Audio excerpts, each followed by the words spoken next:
তাওবা করেন।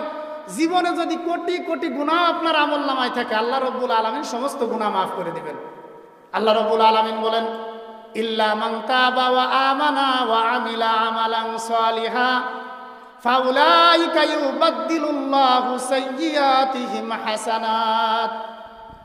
আল্লাহ রাব্বুল আলামিন ইরশাদ করেন, তোমরা যারা ইল্লা মান তাবা ওয়া আমানা, তোমরা যারা তাওবা করবা, ঈমান আনবা, ইল্লা মান তাবা ওয়া আমানা ওয়া আমিলা আমালান সালিহা, তোমরা যারা ঈমান আনবা, তাওবা করবা, এরপরে নেক আমল করবা, ফাউলাইকা ইউবাদদিলুল্লাহু সাইয়্যাতিহিম হাসানাত।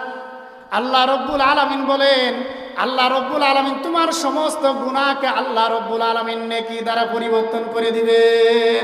সুবহানাল্লাহ। কি দ্বারা পরিবর্তন করে দিবেন? নেকি দ্বারা। সূরাতুল ফুরকানের ৭০ নম্বর আয়াত। কত নম্বর আয়াত? সূরাতুল ফুরকানের ৭০ নম্বর আয়াত।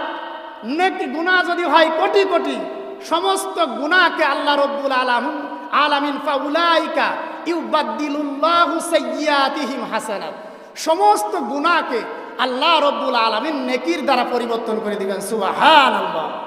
সুতরাং যদি গুনাহ থেকে ফিরে আসেন, কি করেন বলেন? গুনাহ থেকে ফিরে আসেন, লাভ না লস? যারা বলেন লাভ না লস? লাভ না বলেন তো?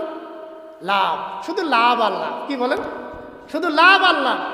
এই জন্য জীবনে যত গুনাহ করছেন, যত অন্যায় করছেন, যত পাপ করছেন, একবার আপনি আল্লাহর দিকে ফিরে আসেন, আল্লাহ রাব্বুল আলামিন আপনাকে ভালোবেসে, আপন করে, মহব্বত করে আপনাকে রহমতের চাদর দিয়ে আপনাকে ঢেকে দিবেন। বলেন সুবহানাল্লাহ।